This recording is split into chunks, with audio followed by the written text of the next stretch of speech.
ابو نصر ہاشم بن قاسم نے حدیث بیان کی، کہا ہم سے بحیہ کے مولا ابو عقیل یحییٰ بن متوکل نے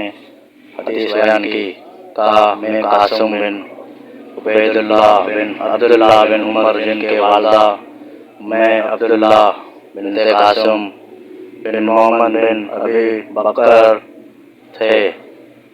اور یحییٰ بن سعید کے پاس بیٹھا ہوا تھا کہ یحییٰ نے قاسم بن عبید اللہ سے کہا، جناب ابو محمد، آپ جیسی شخصیت کے لیے یہ عیب ہے، بہت بڑی بات ہے کہ آپ سے اس دین کے کسی معاملے کے بارے میں کچھ پوچھا جائے اور آپ کے پاس اس کے حوالے سے نہ علم ہو نہ کوئی حل، یا یہ الفاظ کہیں نہ علم ہونے نکلنے کی کوئی راہ۔ تو قاسم نے ان سے کہا، کسی وجہ سے؟ یحییٰ نے کہا، کیونکہ آپ ہدایت کے